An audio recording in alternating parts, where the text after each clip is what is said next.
uma moralidade muito calcada, e não só no Brasil, mas isso é muito comum aos países machistas, né? Aos países machistas. No caso, os países latino-americanos são sintomáticos disso, né? Os países árabes, né? Alguns países da Europa já começam a lidar melhor com isso. Mas porque ainda é vigente aqui, é latente, né? Uma moralidade bastante patriarcal, muito patriarcal, não obstante as transformações que a sociedade, que a cultura vão vivendo, e nós ainda não entendemos que vivemos num estado laico. E isso é muito claro. Há poucos anos, 1 ou 2, foi retirado ali do CCSH um crucifixo com Jesus pregado, porque ainda tinha um crucifixo com Jesus pregado numa universidade pública, que tem a obrigação de ser laica, né?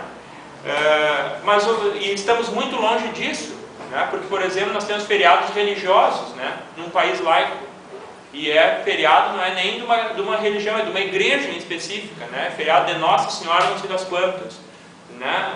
Santa não sei da São não sei o que, né? Então nós temos feriados religiosos, católicos, em um país laico.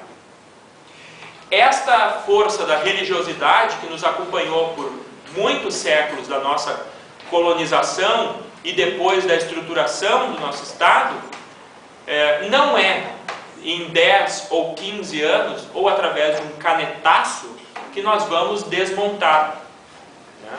Porque a transformação, a cultura pertence, segundo o caríssimo Legoff, né, a uma dessas instituições cuja mudança se insere num processo de longa duração, longuíssima duração, né? Então pode demorar muito, mas a cultura vai mudando. Mas os primeiros passos, que são aqueles horríveis, precisam ser dados. Ocorre que, do outro lado, nós temos uma instituição poderosíssima, que é a religião, que é a igreja, que há 2000 anos sustenta o mesmo discurso, o mesmo núcleo familiar, as mesmas verdades, e se apoia nisso na figura do transcendente. E aí está, na figura do transcendente, do sobrenatural. Joga com as pessoas, ou joga nas pessoas essa responsabilidade que transcende ao concreto, transcende as vontades individuais, né?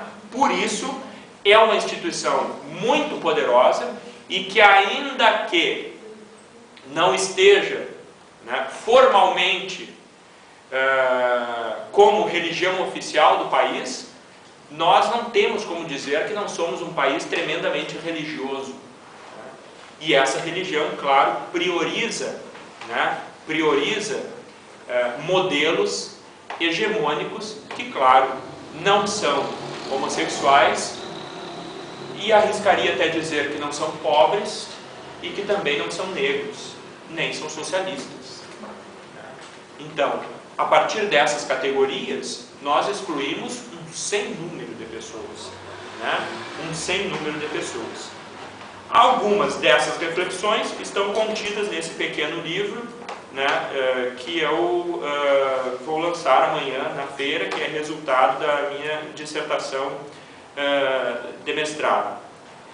E eu acredito que a questão principal que está nesse livro, e é com ela que eu encerro esta fala, é que a preocupação com relação aos direitos humanos, que no fundo é a grande tela, é o grande pano de fundo do Milk, é uma preocupação com direitos humanos, é para que as pessoas não continuem morrendo porque são homossexuais, não continuem se matando porque são homossexuais, não continuem se deprimindo porque são homossexuais, mas para que elas possam se sentir pessoas e possam se sentir humanas.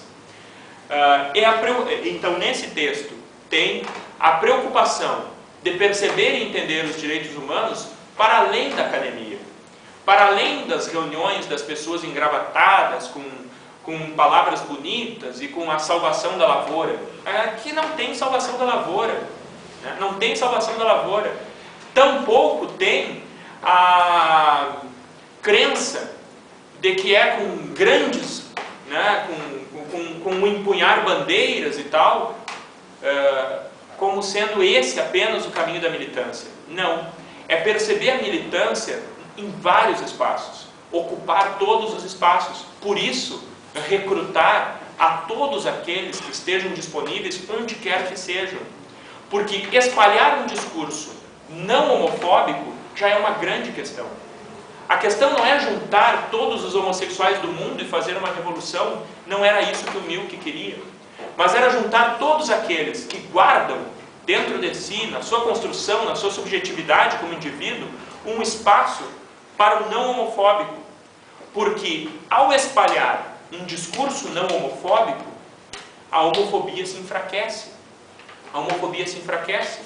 Eu sei que eu presumo que não esteja falando com uma sala repleta de homossexuais. Que bom que fosse, mas não estou falando. Mas presumo também que saiam vocês daqui e não reproduzam o discurso hegemônico, machista, arrogante, preconceituoso. E essa já é uma grande questão, porque aí esse discurso se dissipa, se espalha, e a transformação acontece aí. E nós não estamos na rua fazendo militância com bandeiras e não sei o quê. Esse é um espaço, o espaço por excelência da militância. Mas nós temos que perceber a militância também em outros lugares. Também em outros lugares. O Milk, por exemplo, achava importantíssimo levar para a cena pública, levar para a cena institucional, que o Brasil ainda carece bastante disso. São representantes nas instituições, não existe. Não existe. Bom, Clodovil não era representante do movimento. E se era, agora, infelizmente, não é mais. Mas não era. Tinha problemas frontais com o movimento. Então, carece dessa representatividade nesse espaço por excelência, que talvez sejam as ruas. Eu acredito muito nas ruas. Acredito muito nas ruas. Mas existem outros espaços. E a universidade, como supostamente é o espaço de construção do conhecimento e tal, eu acho bem bonito que seja discutido e debatido um filme como esse num curso de Direito, porque entendo agora, nesse momento histórico que vivemos, que muitas dessas transformações podem ser aceleradas pela conquista de direitos. Pela conquista de direitos. Eu não sei se esses direitos são suficientes, mas eu sei que esses direitos podem tirar da clandestinidade um sem número de pessoas. Um sem número de pessoas. E portanto, eu acho super oportuno que esse filme seja discutido aqui, seja debatido aqui, e recomendo que todos vocês o assistam. Agradeço mais uma vez pela oportunidade e já peço desculpas porque tenho quase certeza que extrapolei o tempo.